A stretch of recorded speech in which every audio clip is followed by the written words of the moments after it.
আসসালামু আলাইকুম, কেমন আছো তোমরা? আশা করছি আল্লাহর রহমতে অনেক ভালো আছো। আজকের এই ক্লাসে আমি তোমাদের সাথে তোমাদের ইংরাজি বইয়ের ইউনিট 3.4 নিয়ে আলোচনা করব। এখানে যে টেবিলটা রয়েছে দেখো, এই পাশে ওয়ার্ড অর্থাৎ এখানে কতগুলো শব্দ রয়েছে এবং এই শব্দগুলোর অর্থ এই পাশে রয়েছে। আমাদেরকে খুঁজে খুঁজে লিখতে হবে। লেখার পরে এই যে ওয়ার্ডগুলো রয়েছে, এই ওয়ার্ডগুলো দিয়ে তোমাদেরকে একটি করে বাক্য এখানে লিখতে হবে। যেমন প্রথমে রয়েছে হিপ। হিপ দিয়ে কি হবে এখানে রয়েছে। তারপরে হিপ দিয়ে একটা সেন্টেন্স এখানে লিখে দেওয়া হয়েছে। তোমাদেরকে বাকিগুলা কমপ্লিট করতে হবে। তো এটা তোমরা কিভাবে করবে আমি এখানে অলরেডি লিখে রেখেছি। আশা করছি ভিডিওটা তোমাদের জন্য খুব বেশি হেল্পফুল হবে। সুতরাং ভিডিওটি শুরু করার পূর্বে তোমাদের কাছে অনুরোধ থাকবে, তোমরা যারা এখনও আমাদের এই চ্যানেলটি সাবস্ক্রাইব করোনি, please subscribe my channel and stay connected. এবং তুমি যদি অলরেডি সাবস্ক্রাইব করে থাকো তোমাকে অসংখ্য ধন্যবাদ। দেখো প্রথমে রয়েছে হিপ। হিপ শব্দের অর্থ কি? গাদা বা স্তূপ। তো হিপ দিয়ে কি হবে? ওইখানকার 4 নম্বরটা, অর্থাৎ এই যে হিপ, হিপের সাথে হবে এইটা, to put things on top of each other. এই জন্য আমি এখানে লিখেছি 4 নম্বর। তার মানে তোমরা বুঝে নিবে, এই যে যেমন 2 নম্বরের সাথে হবে 3 নম্বর, আমি একবার এখানে লিখে দিয়েছি এবং বাংলা অর্থ সহ লিখে দিয়েছি যেন তোমরা খুব সহজে বুঝতে পারো। তাহলে হিপ শব্দের অর্থ গাদা অথবা স্তূপ। তাহলে হিপের সাথে ম্যাচিং হবে ওইখানকার 4 নম্বরটা, সেটা হলো to put things on top of each other, মানে একে অপরের ওপরে জিনিস রাখা। তো হিপ দিয়ে একটা সেন্টেন্স এখানে লিখে দেওয়া রয়েছে, your room looks very untidy when you lay your clothes in a heap on the floor. তো এইটা ছাড়াও আমি একটা এখানে লিখে দিয়েছি, দেখো, her clothes lay in a heap of the floor, মানে তার পোশাক বা জামা কাপড় মেঝেতে স্তূপে পড়ে রয়েছে বা পড়ে আছে। তো তোমরা চাইলে মানে এটাও লিখতে পারো। এর পরবর্তী যে ওয়ার্ডটা রয়েছে বি নম্বরে, সেটা হলো রিক্স। রিক্স মানে কি? ঝুঁকি। তো এইটার সাথে মিলবে ওইখানকার 3 নম্বরটা, অর্থাৎ to do something that might be dangerous, মানে কি? টু ডু সামথিং, কোনো কিছু করা, দ্যাট যেটা, মাইট বি ডেঞ্জারাস মানে বিপজ্জনক হতে পারে বা বিপজ্জনক কোনো কিছু করা।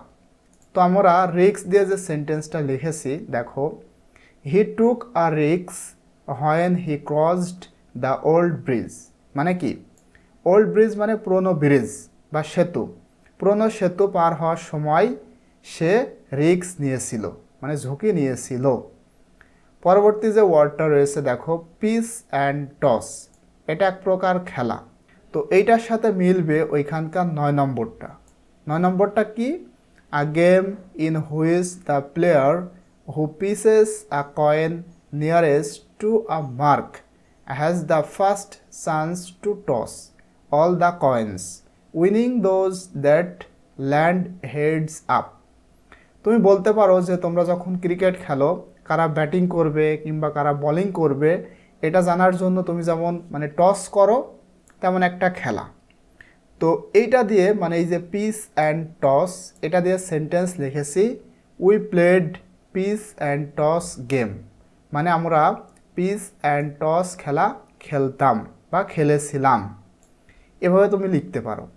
এরপরে দেখো ডি নম্বরে রয়েছে বিগিনিং। বিগিনিং শব্দের অর্থ শুরু। তো এইটার সাথে হবে ওইখানকার 1 নম্বরটা, অর্থাৎ দ্য স্টার্ট অফ সামথিং, মানে কোনো কিছু শুরু করা। তো বিগিনিং দিয়ে আমরা সেন্টেন্স লিখেছি দেখো, the beginning of a new school brings joy and happy, মানে কি? নতুন স্কুলের শুরু। ব্রিংস মানে নিয়ে আসা, নিয়ে আসে জয় অ্যান্ড হ্যাপি, আনন্দ এবং সুখ। তোমরা এটা লিখতে পারো। এছাড়াও কিন্তু তোমরা এই ওয়ার্ডগুলো দিয়ে তোমাদের মতো করেও একটি করে সেন্টেন্স লিখতে পারো। এরপরে দেখো ই নম্বরে রয়েছে ব্রেথ আ ওয়ার্ড। ব্রেথ মানে কি? নিঃশ্বাস নেওয়া, শ্বাস প্রশ্বাস নেওয়া। একটি শব্দে নিঃশ্বাস নেওয়া, এটা দিয়ে বোঝায় কোনো একটা শব্দ বলা। মানে এটা দিয়ে কি বোঝায় আমরা এখানে দেখো, এই যে ই নম্বর, এটার সাথে মিলবে ওইখানকার 8 নম্বরটা। 8 নম্বরটা কি? Don't say a word about something to anyone. Don't say a word মানে কি? একটা কথাও বলো না। ওয়ার্ড মানে শব্দ, কিন্তু এখানে বোঝানো হয়েছে একটি কথাও বলো না about something to any one, কারোর সম্পর্কে, মানে কারোর সম্পর্কে কোনো কিছু বলো না। এবং ব্রেথ আ ওয়ার্ড দিয়ে আমরা সেন্টেন্স লিখেছি, দেখো, I will not breathe a word about my complaint. Complaint মানে অভিযোগ। কমপ্লেইন্ট মানে অভিযোগ। I will not breathe a word about my complaint. এটার অর্থ হচ্ছে মানে আমার অভিযোগ সম্পর্কে আমি একটি শব্দও বলিনি। এরপরে এফ নম্বর রয়েছে সিনিউ। সিনিউ শব্দের অর্থ পেশি তন্তু। তো এইটার সাথে মিলবে ওইখানকার 7 নম্বরটা, অর্থাৎ আ পার্ট অফ দ্য বডি মানে শরীরের একটা অংশ, that connects a muscle to a বন। বন মানে কি বলতো? হাড়। আর মাসেল মানে পেশি, মানে শরীরের একটা অংশ যেটা একটি পেশিকে হাড়ের সাথে কানেক্ট করে, মানে সংযুক্ত করে। তো সিনিউ দিয়ে আমরা সেন্টেন্স লিখেছি, দেখো, he has a very strong sinew on his arm. Arm মানে বাহু, মানে তার বাহুতে খুব শক্তিশালী বা শক্ত পেশিতন্তু আছে বা রয়েছে। এরপরে রয়েছে সার্ভ। সার্ভ মানে পরিবেশন করা, অথবা বলতে পারো দায়িত্ব পালন করা।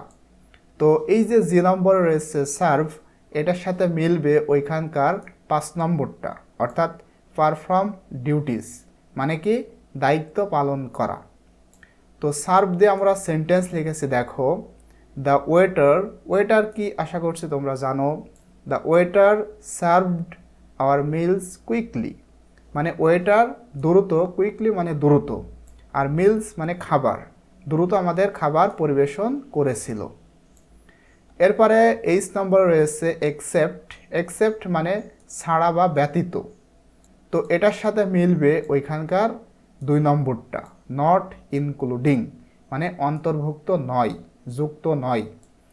তো এক্সেপ্ট দিয়ে আমরা সেন্টেন্স লিখেছি, দেখো, school is open every day except Friday and Saturday, মানে স্কুল প্রতিদিনই খোলা, এক্সেপ্ট ফ্রাইডে অ্যান্ড স্যাটারডে, শুক্রবার এবং শনিবার ব্যতীত, মানে শুক্র শনি ব্যতীত স্কুল প্রতিদিনই চালু থাকে বা খোলা।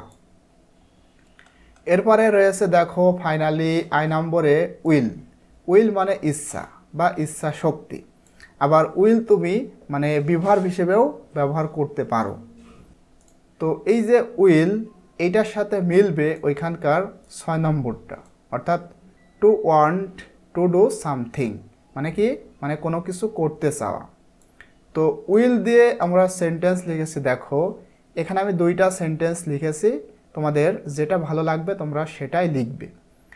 প্রথমটা হলো দে উইল প্লে ফুটবল, তারা ফুটবল খেলবে। এবং পরেরটা হচ্ছে I do the work of my own will. এখানে মূলত ইচ্ছা, আর এখানে যে উইল এটা মানে অক্সিলারি ভার্ব বা মডাল ভার্ব হিসেবে ব্যবহৃত হয়েছে।